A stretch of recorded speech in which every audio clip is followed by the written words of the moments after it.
ಹೋಗುವಂತ ಪ್ರಸಂಗ ಬರ್ತೈತಿ. ಅವಾಗ ಈ ರೂಪಕೃಷ್ಣ ಸಿದ್ಧಾರೂಢ ಬಳಿ ಹೋಗಿ ಕಣ್ಣೀರನ್ನು ಸುರಿಸುತ್ತಾ ನಿಮ್ಮನ್ನು ಬಿಟ್ಟು ಹೋಗುವಂತ ಪ್ರಸಂಗ ನನಗೆ ಬಂದೈತಿಲ್ಲ ಅಂತ ಹೇಳಿ ಅವ್ರ ಹತ್ರ ತನ್ನ ವೇದನೆಯನ್ನ ತುರ್ಕೊಳ್ತಾನಂತ. ಅವಾಗ ಸಿದ್ಧಾರೂಢ ಹೇಳ್ತಾರೋ, ನೀನೇನು ಚಿಂತೆ ಮಾಡೋದಕ್ಕೆ ಹೋಗ್ಬೇಡ, ನೀ ಹೋಗಿ ನಿನ್ನ ಕಾರ್ಯವನ್ನ ಅಲ್ಲಿ ಮಾಡು, ನಿನಗೆ ಯಾವ್ದಾದ್ರ ಸಂಕಟ ಬಂದಾಗ ಅವಾಗ ನನ್ನ ನೆನಪು ಮಾಡ್ಕೊಳ್ಳ, ನಾನು ಸದಾಕ್ಷಣವೇ ಅಲ್ಲಿರ್ತೀನಿ ಅಂತ ಹೇಳ್ತಾರಂತ. ಆ ಬಳಿಕ ರೂಪಕೃಷ್ಣ ಮತ್ತ ತನ್ನ ಪರಿವಾರದೊಡನೆ ಮದ್ರಾಸಿಗೆ ಹೋದಂತ ಸಂದರ್ಭದೊಳಗ ಊರೊಳಗ ಗ್ರಂಥಿ ರೋಗ ಅನ್ನುವಂತ ಒಂದು ರೋಗ ಊರೊಳಗೆ ಹಬ್ಬಿಕೊಡತೈತಿ. ಆ ರೋಗವು ತನ್ನ ಕಿರಿಮಗನಾಗಿರುವಂತ ಮಗನಿಗೆ ಆ ರೋಗ ಅಂಟ್ಕೊಳ್ತಿದ್ದಂತ. ಅವಾಗ ವಿಪರೀತವಾಗಿರುವಂತ ಜ್ವರ, ಇನ್ನೇನು ಹುಡುಗ ಹಾರಿ ಹೋಗಪ್ಪ, ಪ್ರಾಣ ಪಕ್ಷಿ ಹಾರಿ ಹೋಗುವಂತ ಸಂದರ್ಭದೊಳಗ ಏನ್ ಮಾಡಬೇಕು ಅಂತ ಹೇಳಿ ಭಾಗ್ಯವತಿಯು ಕುಂತ ಸಂದರ್ಭದೊಳಗ ಅವಾಗ ಸಿದ್ಧಾರೂಢರನ್ನ ನಾಮಸ್ಮರಣೆ ಮಾಡ್ಕೊಂತ, ಸದ್ಗುರುವೇ ನಿನ್ನ ಹೊರತು ಈ ಮಗುವನ್ನ ರಕ್ಷಿಸುವಂತವ್ರು ಯಾರು ಇಲ್ಲ, ನೀನೇ ಬಂದು ಈ ಮಗುವನ್ನ ರಕ್ಷಿಸು, ನಿನ್ನ ಹೊರತು ನಾ ಏನು ಇದಕ್ಕೆ ಔಷಧ ಉಪಚಾರವನ್ನ ಯಾವುದನ್ನು ಮಾಡಿಲ್ಲ, ನೀನೇ ಬಂದು ಇದನ್ನ ರಕ್ಷಿಸಪ್ಪ ಅಂತ ಹೇಳ್ತಾರಂತವ್.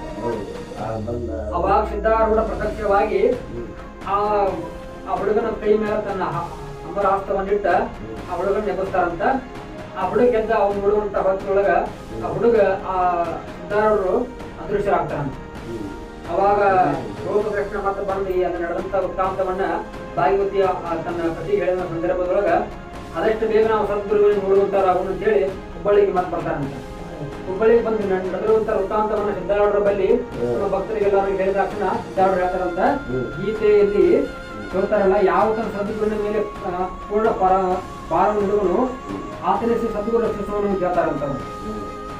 ಒಂದು ದಿನ ಒಂದು ಪ್ರಶ್ನೆ ಕೇಳ್ತಾರಂತ, ದ್ರೌಪದಿ ಸಭಾ ಮಂಟಪದೊಳಗ ಆಕಿ ವಸ್ತ್ರಾಪರಣ ಮಾಡುವ ಸಂದರ್ಭದೊಳಗ ಯಾವ ರೀತಿ ಕೃಷ್ಣನ ಜ್ಞಾಪಿಸ್ಕೊಳ್ತಾವಲ್ಲ, ಅವಾಗ ದ್ರೌಪದಿ ಕೃಷ್ಣನ ಪ್ರಶ್ನೆ ಕೇಳ್ತಾವಂತ, ನೀನ ಸೀರೆಯನ್ನು ಸೆಳೆಯುವಂತ ಸಂದರ್ಭದೊಳಗ ಯಾಕೆ ನಮ್ಮನ್ನು ಕಾಪಾಡಿದಿ, ಯಾವಾಗ ದುಶ್ಯಾಸನ ಅಂತಃಪುರಕ್ಕೆ ಬಂದಾಗ ನನ್ನ ಸಂದರ್ಭದೊಳಗ ನೀ ಕಾಪಾಡೋದಕ್ಕೆ ಇರ್ತಲ್ಲ ಅಂತ ಕೇಳ್ತಾವಂತ.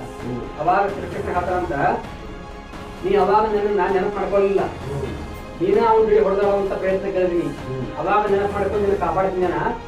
ನೀ ಯಾವಾಗ ನೀ ಎಲ್ಲಾ ನಿನ್ನ ಪ್ರಯತ್ನವನ್ನ ಮೀರಿ ನಿನ್ನ ಶಕ್ತಿ ಇಲ್ಲದಂತಾಗಿತ್ತು ಅಂತ ಸಂದರ್ಭದೊಳಗೆ ನೀ ನನ್ನ ಕರೆದಿ, ಅವಾಗ ಬಂದು ನೀನು ಕಾಪಾಡಬೇಕಾಗಿತ್ತು ಅಂತ ಸಂದರ್ಭ ಬಂತ. ಈಗ ಈ ಭಾಗ್ಯವತಿಯು ಕೂಡ ತನ್ನೆಲ್ಲವನ್ನ ತನ್ನಿಂದ ಎಷ್ಟು ಕೆಲಸ ಆಗುತ್ತೋ ಅದನ್ನೆಲ್ಲವನ್ನ ಮಾಡಿ ನೀನು ನೀಗಲಾಗುವಂತ ಸಂದರ್ಭದೊಳಗ ಸಿದ್ಧಾರೂಢರನ್ನ ಕರೀತಾವಂತ. ಅವಾಗ ಸಿದ್ಧಾರೂಢರು ಯಾರ ಅವರನ್ನ ನೆನೆಸ್ತಾರೋ, ಅವರ ಭಕ್ತಿ, ಅವರ ಅನನ್ಯವಾಗಿರುವಂತ ಭಕ್ತಿ ಸಿದ್ಧಾರೂಢರ ಮೇಲೆ ಯಾರು ಇರ್ತಾರೋ ಅವ್ರ ನೆನದಾಕ್ಷಣವೇ ಅವರ ಮನದಲ್ಲಿ ನಾ ಇರ್ತೀನಿ ಅಂತ ಹೇಳ್ತಾರಂತ. ನೆನದವರ ಮನದಲ್ಲಿ ಶಿವಧಾನೆ ಮಣಿ ಮಾಡಿಕೊಂಡು ಹೇಳುವಂತ ಮುಖ್ಯಂತೆ ಸಿದ್ಧಾರೂಢ ಹೇಳ್ತಾರೆ. ಹೇ ಶ್ರೋತು ಜನತೆಗಳಿಗ, ಈ ಕಥೆಯ ಲಕ್ಷ್ಯಾರ್ಥವನ್ನು ಕೇಳುವಂತವರಾಗಿರಿ. ವಿಷಯಾಭಿರುಚಿಗಳಾದ ಪ್ರವೃತ್ತಿಪರ ಜನರು ವಿಷಯಗಳಲ್ಲಿ ದಾರುಣವಾದ ದುಃಖವಿರುವುದೆಂದು ತಿಳಿಯದೆ ಸದ್ಗುರುಗಳಿಗೆ ಸೂತ ಸನಾದಿಗಳನ್ನು ಬೇಡುವರು. ವಿಷಯ ಪ್ರಾಪ್ತಿಯಾದ ಮೇಲೆ ಆ ಸಂಬಂಧ ದುಃಖವು ಅವರ ಅನುಭವಕ್ಕೆ ಬಂದ ನಂತರ ಸಂಸಾರವು ದುಃಖಮಯವನ್ನು ಸದ್ಗುರು ಚರಣವನ್ನು ಹಿಡಿಯುತ್ತಾರೆ. ಆ ದಯಾಳುವಾದ ಸದ್ಗುರುವು ಅಂತ ಶರಣ ಬಂದವರನ್ನು ವಿಷಯ ದುಃಖಗಳಿಂದ ಬಿಡಿಸುತ್ತಾನೆ ಅಂತಂದ್ರೆ ಏನ್ ಹೇಳ್ತಾರಪ್ಪ ಅಂತ ಹೇಳಿದ್ರ, ಮೊದಲ ನಮಗ್ ಬೇಕಪ್ಪ ಅಂತ ಹೇಳಿ ಸದ್ಗುರು ಅಂತರ ಬೆಳ್ಕೊಳ್ತಾರಂತ. ಮುಂದ ಸಿಕ್ಕ ಬೆಳಕ ಇದು ನಮಗ್ ಬ್ಯಾಡಪ್ಪ ಅಂತ ಹೇಳಿ ಅದರಿಂದ ದುಃಖಿತರನ್ನಾಗಿ ಮಾಡ್ತಾರ ಅಂತ ಹೇಳ್ತಾರ ಅವರು. ಅಂತವ್ರನ್ನ ಕೂಡ ದುಃಖದಿಂದ ಪಾರು ಮಾಡುವಂತ ಶಕ್ತಿ ಸಿದ್ಧಾರೂಢರ ಬಳಿ ಐತಿ ಅಂತ ಹೇಳ್ತಾರ ಅವರು. ವಿಷಯ ಪ್ರಾಪ್ತಿಯಾದ ಮೇಲೆ ಆ ಸಂಬಂಧ ದುಃಖವು ಅವರ ಅನುಭವಕ್ಕೆ ಬಂದ ನಂತರ ಸಂಸಾರವು ದುಃಖಮಯವೆಂದು ಸದ್ಗುರು ಚರಣವನ್ನು ಹಿಡಿಯುತ್ತಾರೆ. ಆ ದಯಾಳುವಾದ ಸದ್ಗುರುವು ಅಂತ ಶರಣ ಬಂದವರನ್ನು ವಿಷಯ ದುಃಖಗಳಿಂದ ಬಿಡಿಸುತ್ತಾನೆ. ಆಮೇಲೆ ಅನನ್ಯ ಭಾವದಿಂದ ಆತನನ್ನು ಭಜಿಸಿ ಅಂತಃಕರಣ ಶುದ್ಧಿಯನ್ನು ಹೊಂದುತ್ತಾರೆ. ಮತ್ತೊಂದು ಲಕ್ಷಿಸತಕ್ಕದ್ದೆಂದರೆ ಸದ್ಗುರುವನ್ನು ಪೂರ್ಣ ಭಾವದಿಂದ ಭಜಿಸುವುದರಿಂದ ಬೋಧನೆಂಬ ಪುತ್ರನು ಹುಟ್ಟುತ್ತಾನೆ. ಆತನನ್ನು ಜೀವ ಪ್ರಾಣ ಮಾಡಿ ರಕ್ಷಿಸುತ್ತಿರುವಾಗ ಅನೇಕ ಶಾಸ್ತ್ರಗಳನ್ನು ನೋಡುತ್ತಾ ಸಂಶಯ ಎಂಬ ಗ್ರಂಥಿ ರೋಗವು ಹುಟ್ಟಿ ಆ ಬೋಧ ಪುತ್ರನಿಗೆ ಅವನ ಪ್ರಾಣಾಂತವಾಗುವ ಕಾಲ ಬರುವಂತದಾಗುವುದು.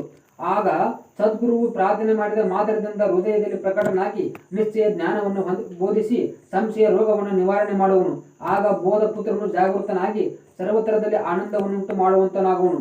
ಈ ಪ್ರಕಾರ ಸದ್ಗುರುವು ಮುಮುಕ್ಷಿಗಳನ್ನ ರಕ್ಷಿಸುತ್ತಿರುವನು. ಅಂತಂದ್ರ ನಾವು ಗುರುವಿನ ನಂತರ ಎಲ್ಲವನ್ನ ಪಡ್ಕೊಂಡ ಬಳಿಕ ಆ ನಮ್ಮಲ್ಲಿ ಒಂದು ಪುತ್ರ ಭಾವನೆ ಹುಟ್ಟದಂತ, ಅದಕ್ಕ ಬೋಧ ಅಂತ ಕರೀತಾರಂತ. ನಾವ್ ಎಲ್ಲರೂ ಹೋದಂತ ಸಂದರ್ಭದೊಳಗ ಅದಕ್ಕ ಸಂಶಯಗಳು, ನಮ್ಮ ಇಂದ್ರಿಯಗಳು ನಿಗ್ರಹ ಮಾಡಲಾರದೆ ಅವ್ ಹ್ಯಾಗ ಒಂದೊಂದು ಕಡೆ ದಿಕ್ಕಿ ಕಡೆ ಹೋಗ್ತಿರ್ತಾವಲ್ಲ, ಅವಾಗ ನಾವು ಸದ್ಗುರುವಿನನ್ನ ನೆನೆಸ್ಕೊಂಡಾಗ ಆ ಬೋಧ ಅನ್ನುವಂತಹ ಸಾಯುವಂತ ಸ್ಥಿತಿ ಇರ್ತದ. ಅದನ್ನ ಬಂದ ರಕ್ಷಣೆಯನ್ನ ಮಾಡ್ತಾರ ಸಿದ್ಧಾರೂಢರು ಅಂತ ಹೇಳ್ತಾರ ಅವರು. ಈ ಪ್ರಕಾರ ಸದ್ಗುರುವು ಮೋಕ್ಷಗಳನ್ನ ರಕ್ಷಿಸುತ್ತಿರುವನು. ಆ ಸದ್ಗುರು ರಾಯನು ಪೂರ್ಣ ಬ್ರಹ್ಮಾನಂದನಾಗಿರುವನು. ಅವನೇ ಈ ಗ್ರಂಥ ಲೇಖನ ಮಾಡಿಸುವಂತವನು. ಯಾಕೆಂದರೆ ಹೃದಯದಲ್ಲಿ ಅಂತರ್ವ್ಯಾಹ ಆತನೇ ವ್ಯಾಪಿಸಿರುವನು.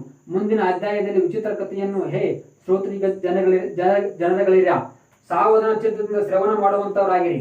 ಸದ್ಗುರುವು ತಾನೇ ಶ್ರೋತಭುಕ್ತನಾಗಿ ತನ್ನ ಕಥೆಯನ್ನು ತಾನೇ ವರ್ಣಿಸುವನು ಎಂಬಲ್ಲಿಗೆ ಶ್ರೀ ಸಿದ್ಧಾರೂಢ ಕಥಾಮೃತಗಳು ಶ್ರವಣ ಮಾತ್ರದಿಂದ ಸರ್ವ ಪಾಪಗಳನ್ನು ಭಸ್ಮ ಮಾಡುವಂತ ಬಹು ಸುರಸವಾದ ಈ 15ನೇ ಅಧ್ಯಾಯವನ್ನು ಶಿವದಾಸನು ಶ್ರೀ ಸದ್ಗುರು ಸಿದ್ಧಾರೂಢರ ಚನ್ನಾರವಿಂದಗಳಿಗೆ ಸಮರ್ಪಿಸಿರುವನು. ಜೈ ಪಾರ್ವತಿ ಹರ ಹರ ಮಹಾದೇವ. ಸಿದ್ಧಾರೂಢ ಮಹಾರಾಜ್ ಕೂ ಜೈ. महाराज को जय.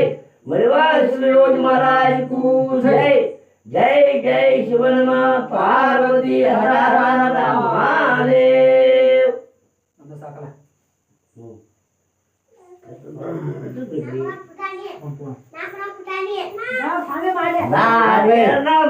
मंगल मारू निर्ला